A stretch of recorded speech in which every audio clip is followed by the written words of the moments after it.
جیسا 2 ٹکے کا نات خاں کھڑا ہو کے کہنا شروع کر دیتا ہے کہ جیڑی جنت دا تو مان کرے نہ جنت منہ نہ وڑ تو. ارے پہلے اپنا منہ تو دیکھ, تیری شکل اس قابل ہے کہ تو جنت میں جائے؟ ارے جنت کوئی معمولی چیز ہے؟ خدا کی قسم جنت اگر معمولی ہوتی تو میرے آقا اپنے حسن حسین کو جنتی جوانوں کا سردار کیوں بناتے؟ واہ واہ سبحان اللہ. تیرے دن بھی غفلت میں گزر رہے ہیں, راتیں بھی غفلت میں گزر رہی ہیں, نہ خوف خدا نہ عشق نبی, اور پھر تو دعوے کر رہا ہے کہ جی جنت دا تم مان کرے نہ جنت منہ نہ وڑ دو. ارے دیکھ عثمان غنی وہ ہیں جن کی شفاعت سے اللہ 70,000 دوزخیوں کو جنت عطا کرتے ہیں. سبحان اللہ. اور ان کا تقویٰ کیا ہے؟ قبر میں جا کے روتے ہیں. سیدنا صدیق اکبر رضی اللہ تعالیٰ عنہ ایک پرندے کو دیکھتے ہیں جو چہک رہا ہے, کبھی اس شاخ پہ بیٹھتا ہے کبھی اس شاخ پہ بیٹھتا ہے. آپ کی آنکھ میں آنسو آئے اور فرماتے ہیں کہ کاش میں پرندہ ہوتا اور حساب کتاب سے بچ جاتا, رب کے سامنے پیشی سے بچ جاتا. آ جاتا نا کہ ایک درویش سبحان اللہ بازار میں بیٹھا رو رہا تھا. لوگوں نے پوچھا بابا جی کیوں رو رہے ہیں؟ کہنے لگا میاں پروگرام تھا میرا کہ رب کی اور بندوں کی صلح کروا دی جائے. لوگوں نے پوچھا حضور پھر؟ وہ درویش کہنے لگا میاں رب تو مانتا ہے پر بندے نہیں مانتے. اگلے دن کوئی درویش قبرستان میں بیٹھا رو رہا ہے. لوگوں نے پوچھا بابا جی تمہیں خیر تو ہے؟ کبھی قبرستان روتے ہو کبھی بازاروں میں روتے ہو. وہ بابا کہنے لگا پروگرام آج بھی وہی تھا کہ رب کی اور بندوں کی صلح کروا دوں.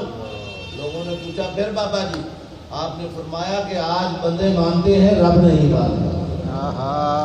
آج لے ان کی پناہ, آج مدد مانگ ان سے, کل نہ مانیں گے قیامت میں اگر مان گیا.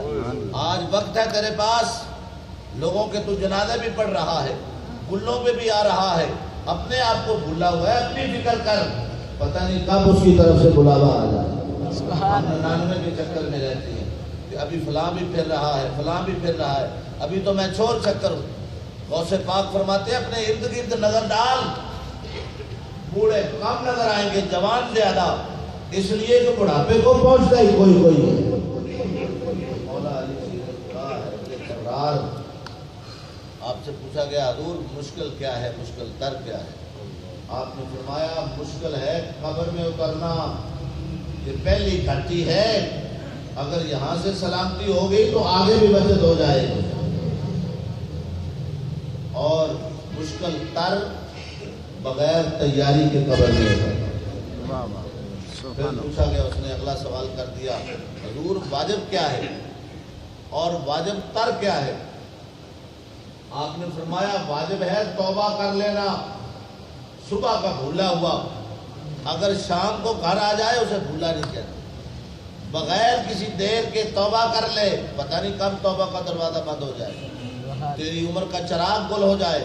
یہ سانسوں کی مالا جو آج چل رہی ہے اس کی گارنٹی کوئی نہیں. میرے آقا نے صحابہ سے پوچھا تھا بتاؤ زندگی کی بے ثباتی کے متعلق کیا کہتے ہیں؟ کسی نے کہا حضور لگتا ہے ظہر سے عصر تک, کیا گارنٹی کوئی نہیں. کسی نے کہا حضور عصر سے مغرب تک, گارنٹی کوئی نہیں. میرے آقا نے فرمایا مجھے تو یوں لگتا ہے جیسے دائیں طرف سلام پھیر دیا بائیں طرف کی گارنٹی کوئی نہیں. اس لیے اب وقت ہے توبہ کر دی جائے, سچی توبہ کر دی